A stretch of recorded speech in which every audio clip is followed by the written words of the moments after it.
2008 ਵਿੱਚ ਜਦੋਂ ਜ਼ਰਦਾਰੀ ਆਇਆ ਉਦੋਂ ਸਾਦੀ ਰੋਟੀ 2 ਰੁਪਏ ਦੀ ਸੀ ਤੇ ਖਮੀਰੀ ਰੋਟੀ ਸੀ ਜਿਹੜੀ ਉਹ ਗਾਲਬਨ 5 ਰੁਪਏ ਦੀ ਸੀ। ਫਿਰ ਇਹ ਬਾਅਦ ਦੇ ਵਿੱਚ ਇਹਦੇ ਵਿੱਚ 1 ਰੁਪਏ ਦਾ ਇਜ਼ਾਫਾ ਹੋਇਆ ਜਾਂ ਬਹਰਹਾਲ 2013 ਤੱਕ ਇਹ ਮੈਕਸਿਮਮ ਮੇਰੇ ਖਿਆਲ 'ਚ 8 ਰੁਪਏ ਦੀ ਖਮੀਰੀ ਰੋਟੀ ਸੀ ਤੇ ਇਸੇ ਤਰ੍ਹਾਂ 3 ਰੁਪਏ ਦੀ ਸਾਦੀ ਰੋਟੀ ਸੀ, 3 ਜਾਂ 4 ਰੁਪਏ ਦੀ ਜਾਂ 5 ਦੀ। ਉਸ ਤੋਂ ਬਾਅਦ ਨਵਾਜ਼ ਸ਼ਰੀਫ ਦੀ ਹੁਕੂਮਤ ਆਈ, ਉਹਦੇ ਵਿੱਚ ਖਮੀਰੀ ਰੋਟੀ ਜਿਹੜੀ ਹੈ ਉਹ ਮੇਰੇ ਖਿਆਲ 'ਚ ਆਖਰ ਤੱਕ 2017 ਤੱਕ ਉਹਦੀ ਹੁਕੂਮਤ ਰਹੀ।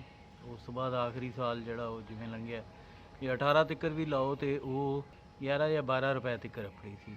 ਹੁਣ ਯਾਦ ਰਹੇ ਕਿ ਜ਼ਰਦਾਰੀ ਦੀ ਹੁਕੂਮਤ 'ਚ ਤਾਂ ਬਹੁਤ ਵੱਡੇ ਵੱਡੇ ਬਰਾਨ ਆਟੇ ਦੇ ਵੀ ਹੋਏ, ਬੜੀ ਜ਼ਖੀਰਾ ਅੰਦੋਜ਼ੀ ਗੰਦਮ ਦੀ ਵੀ ਹੋਈ ਔਰ ਇੰਪੋਰਟ ਵੀ ਕੀਤੀ ਗਈ, ਚੀਨੀ ਵੀ ਇੰਪੋਰਟ ਹੋਈ, ਲੇਕਿਨ ਰੋਟੀ ਦੀ ਕੀਮਤ 'ਚ 1 ਰੁਪਏ ਤੋਂ 2 ਰੁਪਏ ਦੇ ਦਰਮਿਆਨ ਹੀ ਇਜ਼ਾਫਾ ਹੋਇਆ ਪੂਰੇ 5 ਸਾਲ 'ਚ। ਇਹ ਮਨਹੂਸ ਤਬਦੀਲੀ ਮਨਹੂਸ ਇਮਰਾਨ ਖਾਨ ਦੇ ਆਉਣ ਤੋਂ ਬਾਅਦ 3 ਰੁਪਏ ਜਿਹੜਾ ਉਹ ਖਮੀਰੀ ਰੋਟੀ 'ਚ ਇਜ਼ਾਫਾ ਹੋ ਚੁੱਕਿਆ ਹੈ ਔਰ ਜਿਹੜਾ ਇੱਕ ਤਿਲਾਂ ਵਾਲਾ ਕੁਲਚਾ ਜਿਹੜਾ ਉਦੋਂ 12 ਰੁਪਏ ਦਾ ਮਿਲਦਾ ਸੀ ਉਹ ਹੁਣ 20 ਰੁਪਏ ਦਾ ਹੋ ਚੁੱਕਿਆ ਹੈ।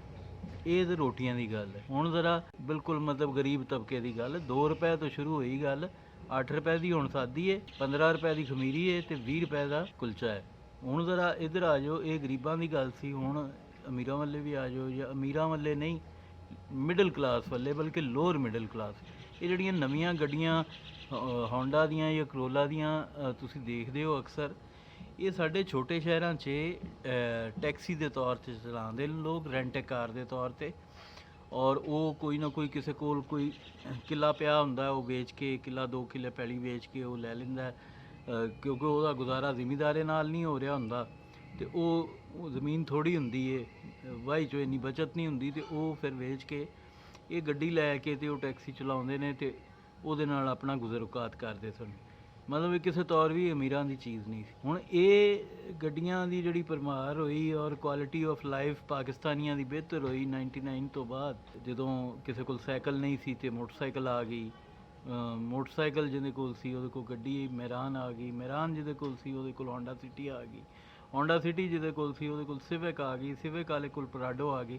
ਮਤਲਬ ਕੁਆਲਿਟੀ ਆਫ ਲਾਈਫ ਬਿਹਤਰ ਹੋਈ, ਲੋਕਾਂ ਦਾ ਮਿਆਰੇ ਜ਼ਿੰਦਗੀ ਇੰਪਰੂਵ ਹੋ ਰਿਹਾ ਸੀ। ਮਨਹੂਸ ਇਮਰਾਨ ਖਾਨ ਦੇ ਆਉਣ ਤੋਂ ਬਾਅਦ ਉਹ ਵਾਪਸ ਬੈਕ ਗੇਅਰ ਲੱਗ ਗਿਆ। ਇਹਦੇ ਆਉਣ ਤੋਂ ਬਾਅਦ ਹੁਣ ਇਹ ਕੋਸ਼ਿਸ਼ ਇਹ ਹੋ ਰਹੀ ਹੈ ਕਿ ਜਿਹੜੀ ਮਿਡਲ ਕਲਾਸ ਸੀ, ਜਿਹੜੀ ਚੰਗਾ ਰਹਿਣ ਲੱਗ ਪਈ ਸੀ, ਚੰਗਾ ਖਾਣ ਲੱਗ ਪਈ, ਇੱਜ਼ਤ ਨਾਲ ਆਉਣ ਜਾਣ ਲੱਗ ਪਈ ਸੀ ਕਿਤੇ, ਉਹਦੇ ਕੋਲੋਂ ਉਹ ਇੱਜ਼ਤ ਵੀ ਖੋਹ ਲਈ ਜਾਏ। ਤੁਸੀਂ ਇਮੈਜਿਨ ਕਰੋ ਅੱਜ ਅਗਰ ਨਵਾਜ਼ ਸ਼ਰੀਫ ਜਾਂ ਜ਼ਰਦਾਰੀ ਆ ਜਾਏ ਔਰ ਸਿਰਫ 1-1 ਰੁਪਇਆ ਕੀਮਤਾਂ 'ਚ ਇਜ਼ਾਫਾ ਕਰਦੇ ਚੀਜ਼ਾਂ ਦੀਆਂ 'ਚ, ਤੇ ਇਹ ਸਾਰੇ ਜਿਹੜੇ ਕੁੱਤੇ ਸੁੱਤੇ ਨੇ ਜਾਗ ਕੇ ਭੌਂਕਣ ਲੱਗ ਪੈਣਗੇ। ਹਰ ਗੱਡੀ ਪਿੱਛੇ ਕਿਸੇ ਪਿੱਛੇ 20 ਲੱਖ, ਕਿਸੇ ਪਿੱਛੇ 10 ਲੱਖ ਵਧਾ ਚੁੱਕਿਆ, ਕਿਸੇ ਪਿੱਛੇ 25 ਲੱਖ ਵਧਾ ਚੁੱਕਿਆ।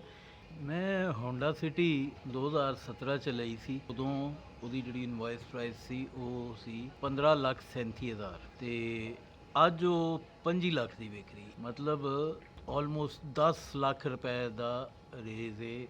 ਸਾਦੀ ਜਿਹੜੀ ਹੋਂਡਾ ਸਿਟੀ ਕਿਸੇ ਨਾ ਕੰਮ ਦੀ, ਲੋਕਲ ਮੇਡ, ਘਟੀਆ ਸਾਡੇ ਸਰਮਾਇਆਦਾਰਾਂ ਦੀ ਬਣਾਈ ਹੋਈ, ਲੇਕਿਨ ਉਹ ਰਜ਼ਾਕ ਦਾਊਦ ਮਿਲਿਆ ਇਮਰਾਨ ਖਾਨ ਨਾਲ, ਉਹ ਇਸ ਵਾਸਤੇ ਕਾਰ ਮੈਨੂਫੈਕਚਰਰਸ ਨੂੰ ਫਾਇਦਾ ਦਿੱਤਾ ਜਾ ਰਿਹਾ। ਡਾਲਰ ਦੇ ਹਿਸਾਬ ਨਾਲ 3 ਲੱਖ ਵਧਣੀ ਸੀ ਕੀਮਤ, ਉਹਨਾਂ 10 ਲੱਖ ਵਧਾ ਲਈ ਹੈ, 10 ਤੋਂ ਲੈ ਕੇ 25 ਲੱਖ ਤੱਕ ਕੀਮਤ ਵਧਾ ਲਈ ਹੈ। ਜਿਹੜੀ ਹੋਂਡਾ ਸਿਵਿਕ ਸੀ ਉਦੋਂ ਉਹ 25 ਲੱਖ ਦੀ ਸੀ, ਉਹ ਅੱਜ 49 ਲੱਖ ਦੀ ਹੋ ਚੁੱਕੀ। ਤੇ ਇਸ ਹੱਦ ਤੱਕ ਹਨੇਰ ਇਹ ਮਚਾ ਚੁੱਕਿਆ ਹੈ ਸ਼ਖਸ, ਤੁਸੀਂ ਦੱਸੋ ਅਸੀਂ ਕਿੱਥੇ ਜਾਈਏ?